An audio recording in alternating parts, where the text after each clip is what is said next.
Um, okay, bruh. What's up, man?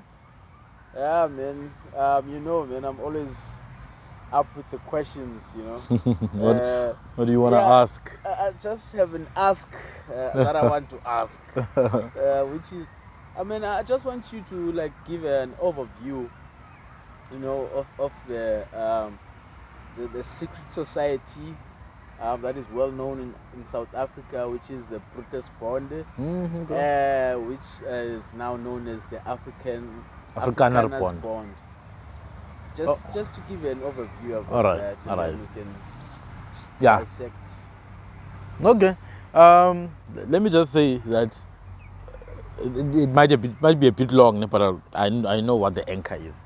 Secret societies, and a lot of people when people talk about secret societies, they tend to label those people as nut jobs or conspiracy theories. There's one well-known one. It's usually roughly called the Illuminati, you see. And when people talk about the Illuminati, others tend to label such people as conspiracy theorists or as nut jobs, right? So are secret societies real? Secret societies are very real, man. They've been in existence for thousands and thousands of years. And one of the main objectives of secret societies is to offer alternative, ideas and to operate from the shadows. It's nice to operate from the shadows because then you are shielded from public scrutiny and criticism, right? When you do everything in public, then you're going to be scrutinized, you will be criticized, there will be backlash. But then secret societies they have the benefit of operating in the shadows and just giving, whatever you know about secret societies, most of the time is what they've allowed you to know. So there are many secret societies in the world, a lot of them, from ancient times. Even in Africa, we have secret societies here in Africa. They may not have a uniform, they may not have a name and a badge, but we do have them. I'll give you an example. Boys who have gone to the mountain are basically being initiated into a society. It may not necessarily be a secret society in terms of the modern definition, but they're being initiated into a fraternity order.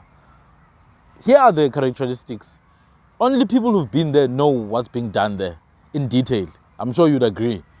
Only people who've been there understand the depth of what's being done there. That's actually true. Yes, It's like swearing an oath. An oath. It is.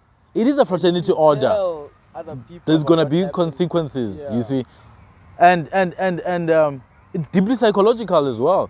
But also, people who've been there have a lifelong bond that they have together. There's a lifelong commitment and obligation that they have towards each other because of what they know. So going to the mountain and circumcision in its original form is a kind of like, it developed into this kind of secret society and fraternity order. In the Congo, I think they call it the Nyanga circumcision camps or the Nyanga circumcision mosques. You see these African masks that usually are sold in the markets and all that, right? I think they wear it like when they get initiated into being like traditional healers. Even in circumcision, actually. Even in circumcision, when they get initiated into society. So these boys, and I will come back to the Xhosa one and the other cultures in Southern Africa, because it's the same thing. It's literally secret societies. When these boys are younger, they're basically not part of real society. They're just boys, and all they do is to tend cattle and sheep and milk cows and do some hunting. But then when they are ready to join military orders, remember that's what secret society is. They're like military orders. You see, that's where now you start to have privileges, you start to have honors and badges in society. When you join the military, they usually first start as senior boys and then they go to the mountain. And then there's different masks for different levels. So when you're at an entry level, first stage, there's a particular mask that you are allowed to wear. And when you've gone through the graduation phase of the circumcision, there's another mask. And then when you're a young man, there's a mask. When you're a married man, there's a particular mask that you wear. And it's the same thing even in the Xhosa idea of, this initiation for males. There were different regiments, even in the Zulu hegemony of military orders. There are different regiments. For example, you would have what they call Inchinga, which is like a noble regiment or a noble council, then they would have what they call, under King Yinza, you would have what they call Ikawuka, you see, which is a regiment or a council of commoners, peasants. So these are two councils, very powerful councils that the king listened to. But these councils developed from a young age during initiation. So they started from initiation, they were initiated, they had some secrets revealed to them, and then they were able to rise up the ranks in society, and they would have what? Influence. Some of them would become noble families for generations and generations until colonization. And when the colonizers came, they didn't go and attack peasants. They went to the royal families, you do know that, right? They went to the royal families, they spoke to the kings, they even spoke to the noble families who were part of these secret societies. Yes. And the thing is with our traditional system, it was not a dictatorship. So different princes would have the power and capacity to go and start their own society. So now when the colonizers came, they would make agreements and deals with those princes, and then they would promise them this and that, and these princes would be sold to those ideas together with their noble men and women. And that's how this system was infiltrated. But going back to secret societies, circumcision or initiation for males and for females, because females also, they have their own form of initiation through what is called intonjane or gutomba. When they come, when puberty starts, then they get initiated, they know certain secrets. When they get married, they get initiated into that stage. When they become elderly women, they get initiated. So secret societies have always been there, and they're not innately evil. They're just ways to preserve certain ideologies, and that's what primarily they were for. When the ruling, hegemony, when the ruling party has a particular agenda, secret societies were like a vehicle for alternative thought, for alternative ideas, for alternative agendas. And that's what they were. And they still exist today in Africa. Although sometimes in very primal forms, but they still do exist, as I mentioned, through initiation and all these different cultural practices. But then now, over time, and secret societies also, they were connected with the theocracy. So, as you mentioned, when people are being initiated into the priesthood, or what people would call ubungoma, being a sangoma, or being a traditional priest, even there, it's a kind of secret society, because there's different levels. When you're a new initiate, there are things you're not allowed to know. There are things you're not allowed to do. When you're an intermediate initiate, you get some privileges. When you're a senior initiate, and when you're a graduate, when you're a young priest and all that, it's always been like that. That's fascinating, because it's almost similar to the Freemasonry degrees. Yes. When you get initiated. Yes, absolutely. Until the 33rd degree. Yes, absolutely. Yeah. And 33 being a very, let me say, very significant number in terms of the cosmology and the structure of the realm we live in, even our bodies as well. You see, 33 is a very significant number. When you start, when you start calculating even your spinal bones, you see certain joints in your body, you find 33 repeated a lot. You see, even the Christ. I'm not. Did he die? I don't want to get into that. Did he die at 33? I don't want to get into that, because I know it's gonna take us to another direction. But yeah, good point. So going back, so secret societies, that's a brief history of how they've always been there. You see, they are not unique to Europe or America or even Africa. I'm pretty sure in South America there were secret societies, you see. And then different civilizations adopted secret societies for different purposes. Now let's get to modern day, right? You hear people talking about the Illuminati a lot, and some people feel like the Illuminati doesn't exist and all that. But is it real? What is the Illuminati? It definitely is real. Now the word Illuminati comes from the Latin word illuminatus, which is literally the English word illuminated, which means enlightened, because to illuminate is to shine light. So those who are illuminated, or those who are in the illumination, or rather in the light, those who know certain things, that's what Illuminati means. And it's usually labeled as an occult organization. Now the word occult means hidden, occulto. You see, it's a mystery, it's a mystery, it's a hidden thing. So they have access to hidden knowledge. whether or not it's hidden by its very nature or it's hidden by someone is irrelevant. But by them is irrelevant. But the fact is, that's hidden knowledge. So that's what Illuminati is. And one of factually, you know, and objectively verifiable examples of the Illuminati is an Illuminati social or free secret society that was formed in Germany in what is called Bavaria. So the region of Germany called Bavaria is the same region where BMW, I think, was formed, the Bavarian Motor Works. So it was called the Illuminati of Bavaria. I think it was in the 1800s. But there could be earlier occurrences. Actually, Bavarian men work. Yeah, okay, whatever. But it's Bavaria, the region of Germany. Actually, there were a lot of secret societies in Germany. A lot, man. A lot of them. And the Illuminati of Bavaria was one of those secret societies. And it was there, you know, you would have different professionals, accountants, members of council, politicians joining. And these are influential people, businessmen. They would come together. They would have usually a common political agenda. They usually require people to have a certain spiritual belief. They usually require people to believe in a higher power, you see. And it's societies like that. So a lot of these societies were exclusively for men, as I mentioned, even in the initiation side of things. They were exclusively for men. But then there are other societies in other countries, like in Spain. There were societies that are very old that were led by women, secret societies.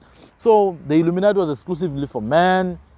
Yeah. Yeah. So would you regard the CIA as an occult?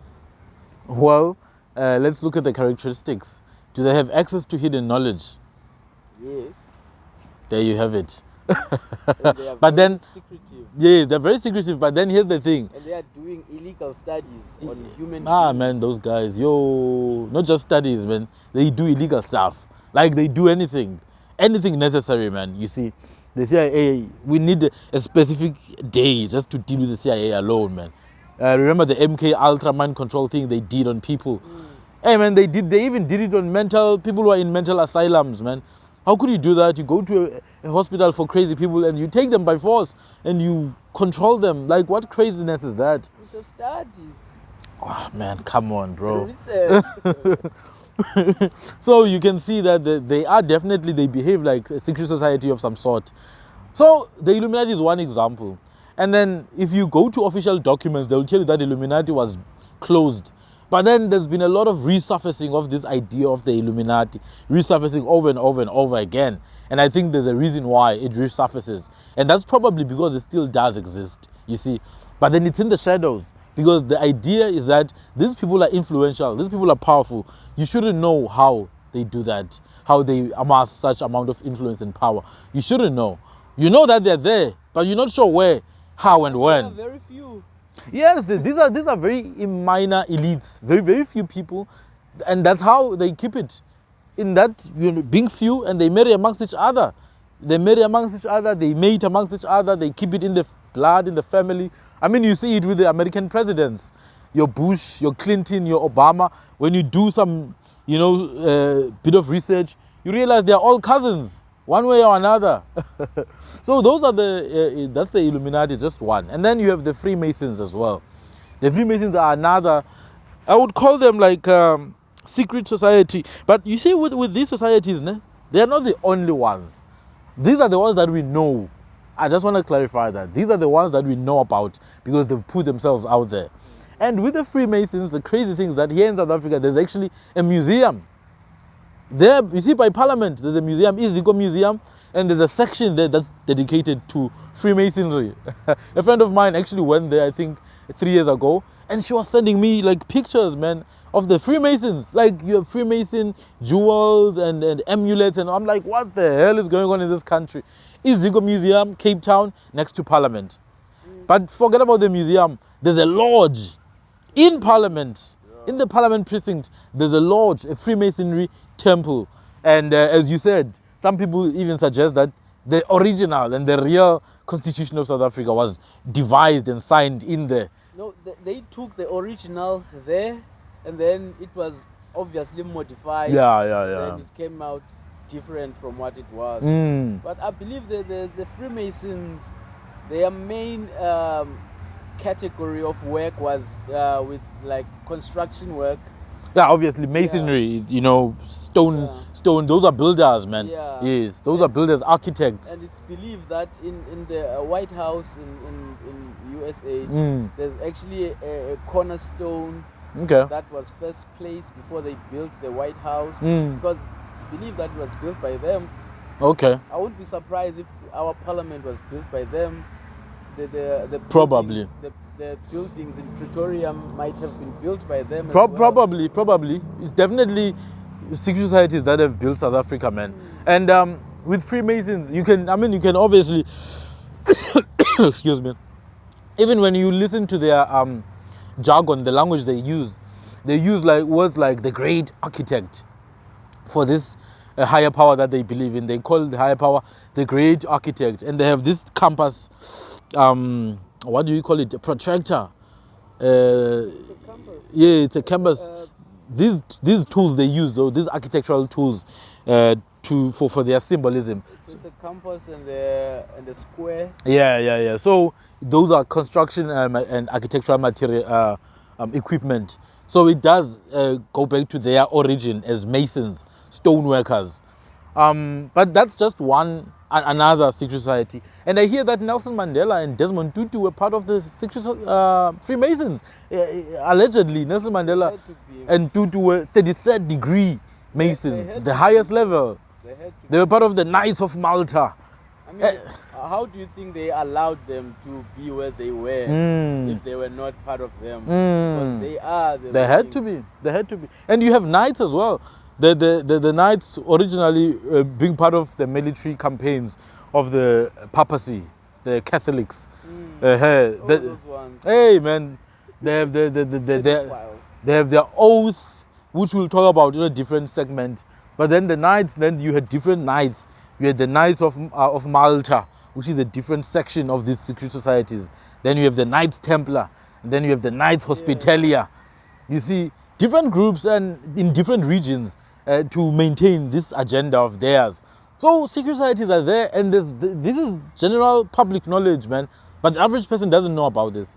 But then now, let's take it back a bit and come back home to South Africa. And I believe all these societies that I just mentioned, the Illuminati, the Freemasons, the Knights of Malta, Knights Templar, Knights Hospitalia, and all the other ones, the Jesuits, I believe they are here in South Africa. I believe it in my bones and in my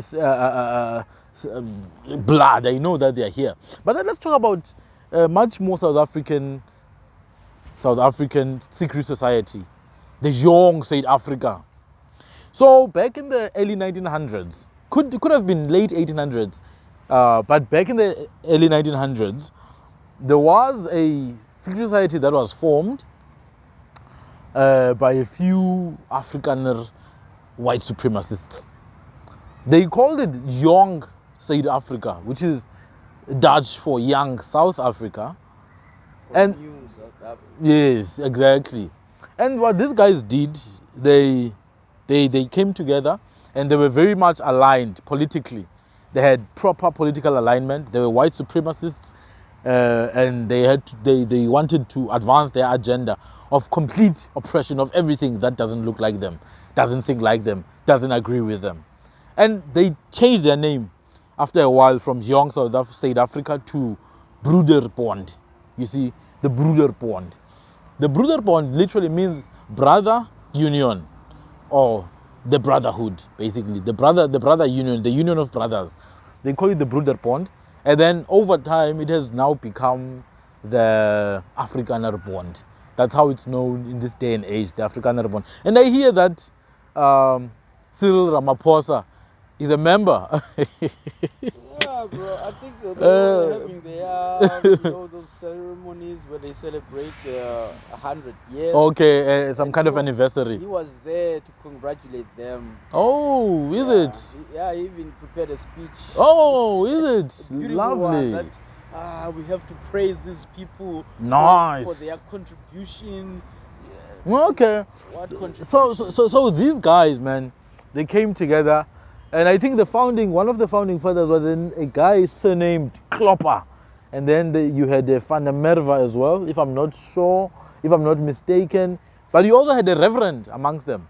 A reverend. These guys had a very strong white supremacist doctrine called Dutch or Afrikaner Calvinism, which teaches them that they are the chosen people and South Africa is their fatherland. Therefore, they have a right to come, kill, and take everything. They have a right to do anything that they have to do to take this land. Hence, they even rewrote South African history. When we know that in Cape Town, there were black African people, the Amisa people, the Goringaikona, the Goringaikwa, the Ochokwa people, the Kanukwa, Amatete, we know the Inkwa, all the way, the Xhosa Kwe groups, all the way to the Cape Peninsula. Before even the 1600s, when other Europeans were coming through, in the 1300s, man, there were already people there. Man, archaeology says as far as tens of thousands of years ago, there were people in the Cape. But then these guys, because of their white supremacist Dutch Calvinist theology, they say no, there was no one. We discovered everything. We discovered you, for that matter. You were discovered by us. In fact, I own you. Because you are not human. You're just a wild animal. Come, let me civilize you. Yeah, I think that's how they actually took over. Yeah. By declassifying us as humans so that they can deprive us of our humanity rights. Yes. And not just us, but also to manipulate the soldiers, manipulate the men who would be the fighters, control them and tell them, no, these are not humans. And then they have their priests, their false priests called scientists. These scientists falsify knowledge and information to teach everyone else that, no, the public must rest. These are not humans, these are animals. So everything we're doing to them, they deserve it, in fact. In fact, it's our right to do it to them. It's our divine purpose. That's why you have people doing the right thing. We are helping them by oppressing them, in fact. And everyone now starts to accept it. That's how we are civilizing them. We are civilizing them. Apartheid, in fact, is the solution to saving these people. These people can't rule themselves. These people can't help themselves. We must destroy everything, every inch of humanity in them. We must rip it off and leave them as empty vessels of our supremacy. And that's how they did it. But now the Afrikaner Bond or the Broederbond or Young Zuid-Afrika was an extremely essential element to that, because these were white supremacists who had a very supremacist religious agenda. You see, my brother, religion is an extremely powerful tool because it's what has conquered the whole world. The world was not conquered by guns. I'm sorry, man, but it's not guns. It is not guns. Because you see, guns, they run out of bullets. They run out of bullets, man, and you can't kill people. You can't finish people. I think they first came with guns. Yes. And then they realized that we're not going to win. They're also dying. Yeah, exactly. We need to get inside them. They did, man. They managed it. They got inside and they killed from within here. So these Afrikaner-born guys, they came together. They really manipulated, the trajectory of what became South Africa. They pushed for Afrikaner independence from the British, right? They pushed for Afrikaner independence from the British, and they pushed this identity of being Afrikaner. Remember, the original Afrikaners, man, were mixed breed. They were actually a mixed race group of people. They were a half European and half African group of people. Those were the Afrikaners, the first children of the colonizers or of the settlers, right? Then there were other groups such as the Bastiers, which means the bastards, and also the Irikwana or Girikwana people, who today is Griqua. All these three people, they were mixed race people who came out of the Dutch settlement, not Dutch, European settlement, because it was not just Dutch.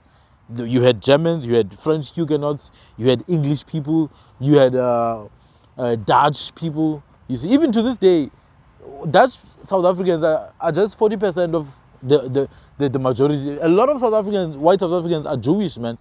Russian, could be Russian Jews, German Jews, Ashkenazi, they are Italian. There are a lot of South Africans who are Spanish and Portuguese. You see, only 40% of white South Africans are actually Dutch. So majority of them are not Dutch, but maybe there could be more Dutch than others. Anyway, my point, I'll tell you how that came about. So this whole thing, man, was devised by the Dutch East India Company. The Dutch East India Company took orders from the kings, from the royal families, right, So it was a corporate thing, man. It was a multinational corporate thing. It was not some guy called Jan van Riebeeck who was smart and colonized. Jan van Riebeeck was nothing, man. That guy was a puppet. He was for him to be in action. It shows that he's a puppet. He was a puppet. Because the main characters are behind. In fact, he was in Vietnam before he came here. He did some illegal business there. The company was on his case. And he started as a clerk, a doctor's clerk or something. He was an assistant to a doctor, I think. You see, he was doing illegal business with the natives in Vietnam. He was sent back to Europe and then he volunteered to come to South Africa. But his plan was to leave, go back to Vietnam and do his illegal business. And they came here, they built a clay, a mud berg. They called it berg. What is it? A castle. They built a mud castle there in Cape Town. They came with those ships, one of them called dromedaries. And then another one, Gode Hoop. Then there were other ships in their fleet as well. And when they arrived, they didn't have meat, they didn't have nothing. And unfortunately, they arrived around autumn. So the shepherds were about to leave the Cape Flats now because there was going to be rain, you see. They arrived on the 6th of April, so the shepherds were about to leave the Cape Flats. So they didn't even have access to meat for a few months. They had to eat penguins and whales.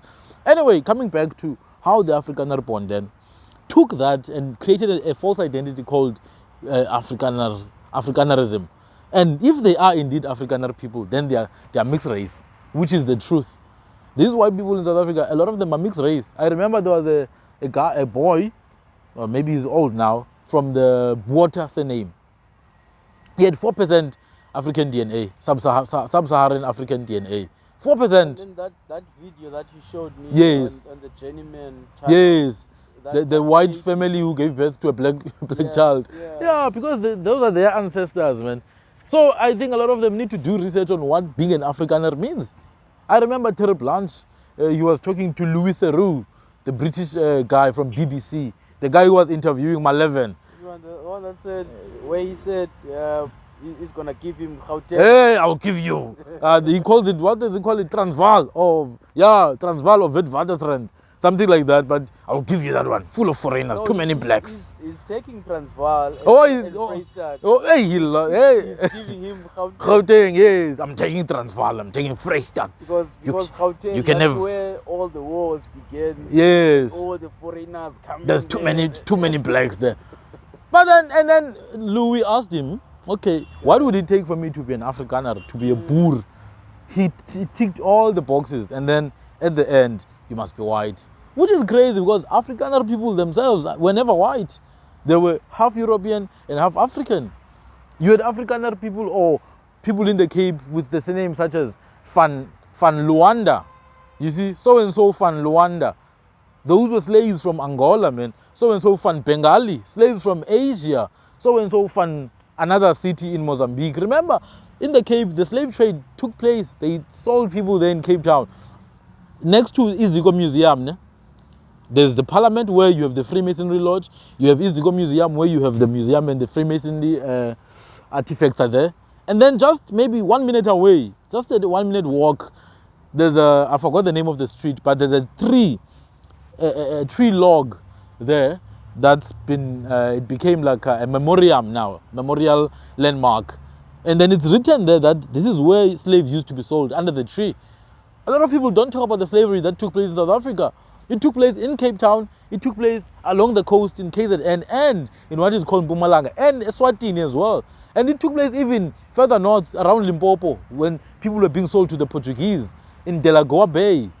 Slavery happened, man. So a lot of slaves came from within South Africa and a lot of them were taken by these mixed race children of the Dutch there in Cape Town, mixed race children of the Germans. They came in, they raided the farms, they raided people's lands, took children and women, took the men, sold them in Cape Town.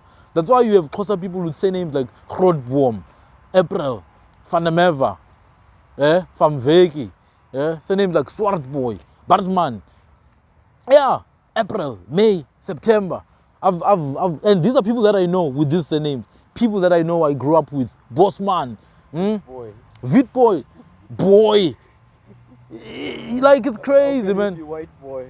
You're black. Really? Steerman. I had a teacher and his name was Steerman. So that's why they have these names. A lot of their ancestors were taken to Cape Town. They had run away from Cape Town, a lot of them actually, to the Cape, to the Eastern Cape, or what is now called the Eastern Cape. Others ran away to the Karoo. But anyway, so they formed this thing called Afrikaner identity from the original Afrikaners, who were mixed race people, and then they formed an identity, and then they used theology, a type of Protestant theology, which was based on white supremacy, called Afrikaner Calvinism, which now justified their need, their wicked, deep-seated need for oppression of others, for stealing other people's lands. They justified it by saying, no, this is our God-given land, and these bloody blacks here, they must be hewers of wood and fetchers of water. They're like dogs, they can't rule themselves, and all these ideologies. And then their scientists, you know, they perpetrated this narrative to this day. That's why an average white South African is racist. They can't help it. It's their culture. Just to take you back, do you think maybe there's the surnames that these people have, like the Vit boys and you know, the ones that you mentioned? Do you think maybe they decided to change their surnames because they thought the Afrikaans language was much better than theirs, or is it because they have Afrikaner ancestry in their blood? Okay, so there's a lot of reasons why people have these surnames. Some people, I think they did change surnames just so that they can have some benefits. Remember, if you had an African surname, you'd either be colored or Afrikaner. So there would be some benefits, or at least from the systemic point of view. So I think some people, just to benefit, they did that. Just like Nelson Mandela, the only reason he became Nelson, so that he could benefit from the system.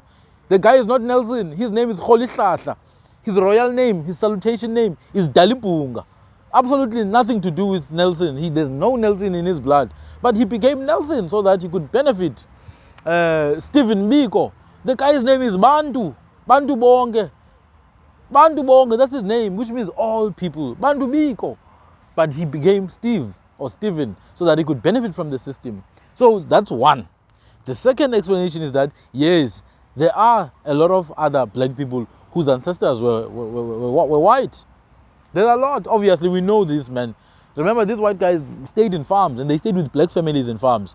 Obviously, they made babies with the black females. It's a known fact, you see. They made babies, and a lot of these babies, you see them today with surnames like Bantom.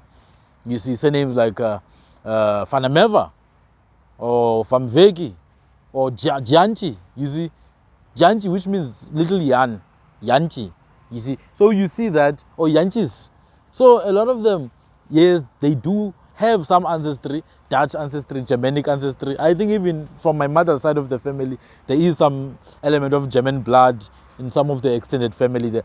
I think, actually, I was thinking about this yesterday. I think my father might have some non-African DNA. I'm just thinking about it, man, you see. Because my grandmother, my paternal grandmother, I hear that she definitely looked very koi because she was from the Ntlane clan. But she was also very light-skinned, like abnormally so, I hear. But besides that, my father's hair texture, it looks very strange to me. It's almost like, you see this, how do you call them, Masilams, the Malay type of hair, you see. Not straight hair, but it's a bit, you know, Malay type of hair, man, Cape Malay. So my father's type of hair does look like that. So I was thinking about it, man, like why is his hair like this? But there could be another explanation, I don't know. But I'm just considering that it would be interesting, you know, to do his DNA whilst he's still alive, just to find out. Because remember, we stayed in the coastal regions for a long time. There were a lot of shipwrecks as well. So some of these surnames did not necessarily come out of oppression. They came literally from the fathers. For example, there's the Belshao ship of the Portuguese that was wrecked along the coast in Upper Eastern Cape, Lower KZN. And a lot of those people stayed with the inhabitants. There's the clan from the Scottish guy called, what's the name of the guy? Saunders. His surname was Saunders. He's Scottish, which is Schoche in Afrikaans, Schoche. He ended up staying in Eastern Cape and forming a clan of his own. He was accepted. He formed a clan. They became the Skoji people. We have another clan called Amanges, which means the English people. Literally black people with a clan name called English. black people with a clan name called Scottish, black people with a clan name called white man, Abelungu. If you go to Xhosa, the Coffee Bay region, all the areas around the sea, man, where the ships used to be wrecked, you find a lot of clan names that originally were European, Germanic. So you have Scotch clan, which are Scottish people. You have Ngesi clan. Ngesi means English, you see. You have Abelungu, which means white person. You have the Gaga clan. I hear that the Gaga come from the Goss people of Ireland, you see. And then there are many others, man. Others were Chinese, others were Indian. Like your Penwell, the black pen, he has Indian blood in him. So sometimes you find that dynamic amongst our people where they have certain surnames that when you look at the surname, man, how can you have this surname? So that's another explanation. But then the third one, which I think majority of people now fall under this category. The third one, the surnames were forced on them. For example, my maternal grandfather, his name was Willem. Imagine, my maternal grandfather's name was Willem. The guy didn't even wear a trouser. He was that old-fashioned Xhosa man from Bumvana land. He used to wear his blankets and have a duke on his head. He never wore a trouser until his death, but he was called Willem. But his name is Zilindile. His other name was Umpopendlov. You see? And then my other uncles, they would have names like Morgan, you see, which is Morgan. What are you laughing at? The name called Umpopendlov.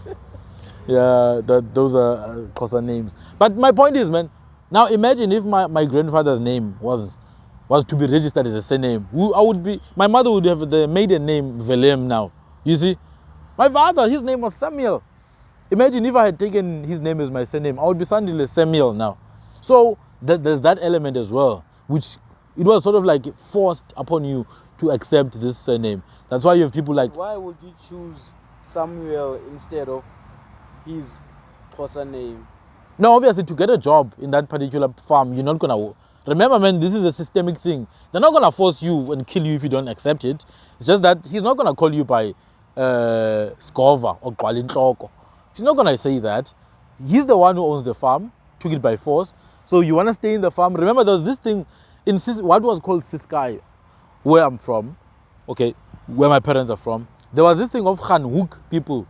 We call them Khanhoek. The Khanhoek people, which means people who turn the corner, were people who sort of like let go of the traditional life to go and live in farms with white people. So we call them Khanhoek because they had Khanhoek, they turned, you see. So some of my ancestors were Khanhoek people. So they have this Afrikaans culture in them, a strong Afrikaans culture. Even the foods they eat, like things like condensed milk, even the way they call things, man. For example, bread, or baked bread, or the pot you use to bake bread. My mother would call it the bak pot. We call that pot ingawa. We call it a pochi. You see, a lot of words, you find that they're Afrikaans words. So you can see there was a strong element of Afrikaans influence in their culture because they stayed in those farms. They had children, their children married children, you see. So obviously staying in a farm, man, with a Dutchman as your boss, you had to take some kind of Dutch name or Dutch surname. So they were not necessarily forced in the sense of a matter of death or life, but they had to survive. So they Khanhoek. So yeah, man, I just want you to wrap up with the Broederbond. Yes. Just because we have like 4 minutes to go. So now, that whole cultural thing was happening. But then at the helm of it was this secret society called the Broederbond. These were very influential people. And almost everyone, and I'm being conservative here, almost everyone who was a part of the Afrikaans apartheid regime, all government officials were part of the Broederbond. The Broederbond secret society, all members of government were part of it. You don't understand how serious that is. Which means all members of government followed the same ideology. That's how influential these guys were. They pushed that system of the British out with their influence, either through business, through funding, through corporate espionage, different tactics, until the apartheid government gained power. Then when the apartheid government gained power, they pushed the ideology now of apartheid. Apartheid, it's two words, apart and hate. In English, that would be apart and hood, or ness, which means aparthood or apartness, separateness, the state of being separated. But unfortunately, it was not as simple as being separated. You were not just separated based on race. You were also separated from your humanity. And that's where apartheid apologists tend to misunderstand. It was not just a physical separation. It was spiritual separation, emotional separation, intellectual separation. The government made sure that the Aboriginal native people of this land were separated from their sense of being. Even from their diet. From everything that is them. You see, everything they did, man, was to ensure that you are completely disillusioned, you are completely lost. And so that you have no direction and you can only take it from them. So it was not just separate entrance or separate residential areas. It was separate everything. You were white, which means you deserved everything good in life. But then if you are black, we'll put you under Bantu education. If you are black, we'll put you under the Group Areas Act, the relocation, forced removals, take you from District 6, take you from Sophia Town, take you from Pinelands, from Ndabeni, take you from Belleville and send you to Khayelitsha, send you to Ulanga, send you to Crossroads, send you to Soweto. So it was not just separation on the physical, it was separation economically, intellectually, psychologically, emotionally. So when people talk about the reparations, they don't understand. They think it was just 40, 50 years, blah, blah. It was generations and generations of complete and holistic destruction of a people and their sense of being.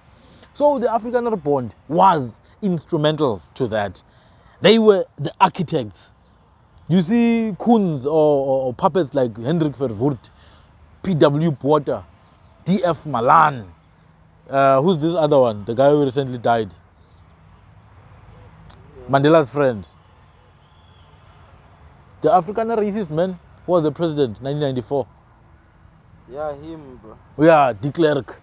You see, all of them, they were just puppets, man. All of them, without discrimination, they were just puppets. The ministers were all puppets of a specially designed system to push a particular narrative. And any white person who dared, Africans or not, any white person who dared to question the Afrikaner Bond was cut off. So these secret societies are very real. They are as real as the day. And these guys, they built a lot of things when in South Africa. They built universities, they built hospitals, they built a beautiful country.